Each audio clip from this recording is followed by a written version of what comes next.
It was a day etched not in the pages of any calendar, but in the bones of the earth itself, when Ibrahim Traoré, young, defiant, and burdened with a nation's unspoken memories, stumbled upon the one object powerful enough to shake the foundations of post-colonial illusion.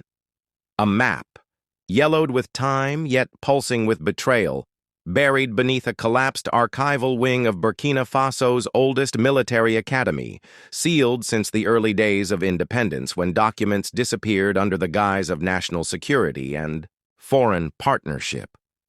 Traoré hadn't gone looking for it, not exactly. He had gone searching for answers, weary of the whispers about a sovereignty that never quite belonged to the people and of borders that always seemed to serve someone else's commerce, someone else's comfort. And when he pried open the rusted filing cabinet in that dust-choked room, what he found was not just cartography.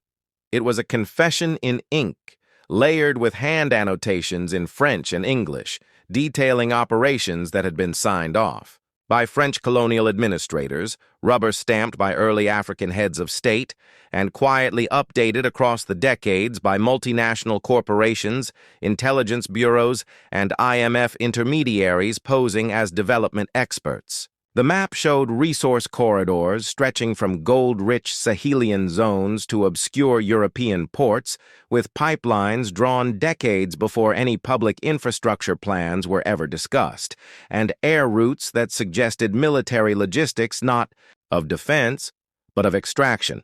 Routes later mirrored in drone patrols and counter-terror campaigns, always cloaked in security rhetoric, while conveniently aligning with mineral veins and untapped rare earth deposits.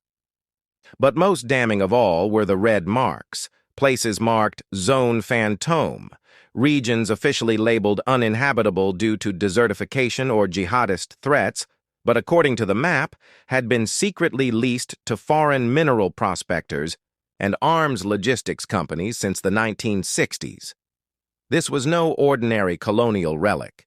It was a strategic master plan, a 70-year quiet war waged through bureaucracy, bribery, and bandwidth, where local resistance movements were branded extremist only once they disrupted the slow siphoning of wealth. Traoré, stunned but focused, cross-checked names, coordinates, signatures.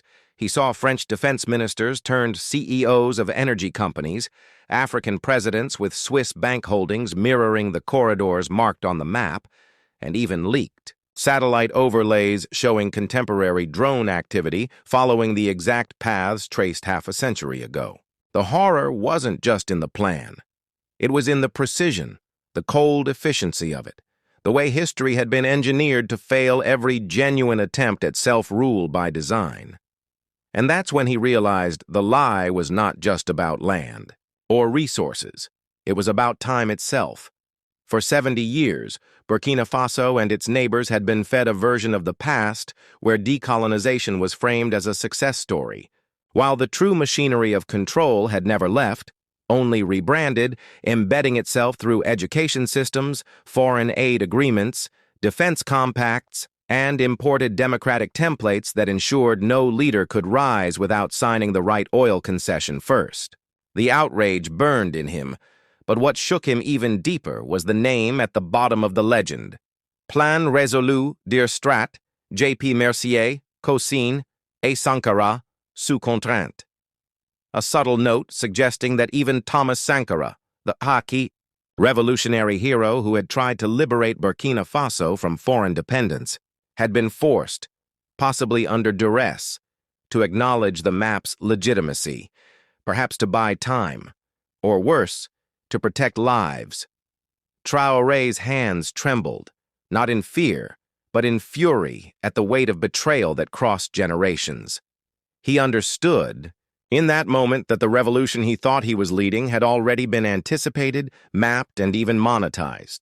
He rushed the map to his closest confidants, unsure of whom to trust, while disinformation campaigns against him began almost immediately, state-aligned media accusing him of fabricating documents, foreign diplomats calling him unstable, even some former allies in the resistance warning him not to release the map.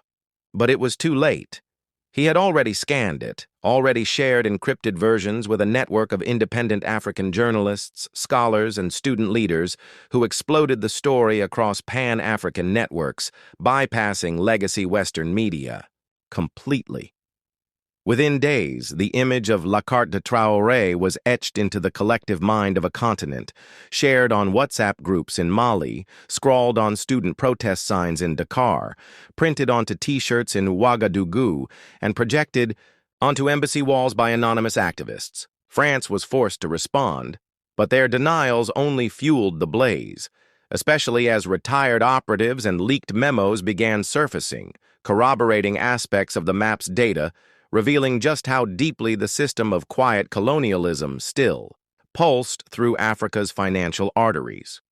Western analysts dismissed it as anti-French hysteria, but the people didn't care anymore because for the first time, they had physical proof of what they'd always felt in their bones, that their poverty wasn't the result of mismanagement, but of management too precise, too foreign, and too cruel. International bodies scrambled to suppress the fallout, issuing legal threats, convening panels, proposing contextualization, but none of it mattered because the truth had broken free. And with it came a resurgence of unapologetic resistance. Youth movements rejecting IMF conditionality, villages blocking mining trucks, rogue units within African militaries refusing foreign orders, and a continent once gaslit into passivity now pulsing with a long-suppressed anger. And Traoré, who had once only wanted to govern his nation with dignity, now found himself leading a continental awakening, one sparked not by guns or ideology, but by a single, yellowed map that exposed the world's most efficient lie, proof that history hadn't happened to Africa, it had been done to it.